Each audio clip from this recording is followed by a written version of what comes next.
आज के वीडियो में हम देखेंगे पेज मेकर में कॉलम्स और गटर्स क्या होते हैं, किस प्रकार से इसे बनाया जाता है।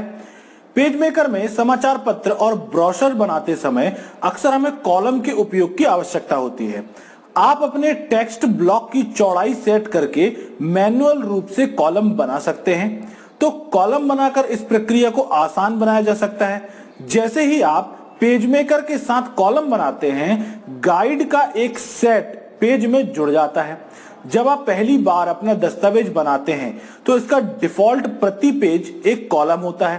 पेज मेकर एक पेज पर 20 कॉलम बनाने का विकल्प प्रदान करता है। प्रत्येक कॉलम के बीच में एक गटर होता है जो स्पेस छोड़ा जाता है। प्रत्येक कॉलम के बीच में थोड़ा थोड़ा एक स्पेस छोड़ा जाता है ताकि कॉलम के अंदर के टेक्स्ट जो है एक दूसरे से जुड़ ना जाए। तो जो स्पेस छोड़ा गया उसे हम क्या कहते हैं, गटर स्पेस। गटर प्रत्येक कॉलम के बीच कुछ सफेद स्थान जोड़ता है, इसीलिए अगले कॉलम के ऊपर टेक्स्ट दिखाई नहीं देता है। यदि आप अपने दस्तावेज के सभी पेज के लिए कॉलम सेट करना चाहते हैं तो इसे आपको मास्टर पेज में देना होता है। तो आइए किस प्रकार से कॉलम और गटर का उपयोग किया जाता है, हम इसे प्रैक्टिकल के माध्यम से समझते हैं। आज के वीडियो में हम समझेंगे कॉलम एंड गटर ऑप्शन को। कॉलम और गटर ऑप्शन का प्रयोग किस प्रकार से पेज मेकर में किया जाता है।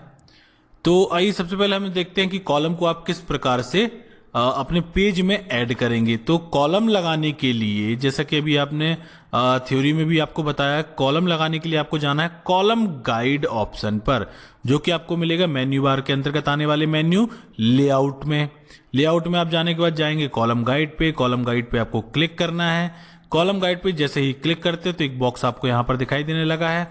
यहां पर कॉलम गाइड में आपको दो चीजें सिलेक्ट करनी है। सबसे पहला तो नंबर ऑफ कॉलम्स, आपको कितने कॉलम इस पेज में तैयार करने हैं, और दूसरा स्पेस बिटवीन कॉलम।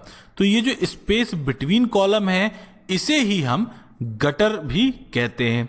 यानी कि गटर ऑप्शन क्या हुआ, दो कॉलम्स के बीच में जो स्पेस छोड़ा जाता है उसे हम गटर स्पेस कहते हैं। तो इसे हम स्पेस बिटवीन कॉलम के नाम से भी यहां पर जान सकते हैं। तो आप देख सकते हैं नंबर ऑफ कॉलम में जैसे हमने यहां पर सिलेक्ट कर लिया, सपोज 4 कॉलम हमको बनाने हैं और यहां पर स्पेस जो है 0.167 इंच हमने रखा हुआ है। यहां पर जैसा थ्योरी में बताया कि मैक्सिमम आप यहां पर 20 कॉलम जो है तैयार कर सकते हैं, है ना। तो यहां पर दोनों चीजों को सिलेक्ट करने के बाद आप ओके बटन पर जैसे ही क्लिक करेंगे, आपके पेज में जो पेज मेकर का पेज आपको दिखाई दे रहा है उसमें आप देख सकते हैं 4 कॉलम, 1 2 3 4, 4 कॉलम बन गए। और प्रत्येक कॉलम के बीच में ये जो स्पेस छूटा हुआ है, ब्लैंक स्पेस, ये कहलाता है गटर स्पेस। जिसकी सहायता से इसका उपयोग क्या हुआ कि आपका पहले कॉलम का टेक्स्ट दूसरे कॉलम से दूर रहे या एक दूसरे के साथ वो अटैच ना दिखाई दे, दूर दिखाई दे, इसलिए हम बीच में एक खाली स्पेस छोड़ते हैं जिसे हम गटर स्पेस कहते हैं। और ये गटर स्पेस आप डिसाइड करते हो कहां पर, कॉलम गाइड के अंदर आने वाले ऑप्शन के माध्यम से ही। तो इस प्रकार से आप आसानी से किसी भी पेज मेकर के पेज में कॉलम को तैयार कर सकते हो।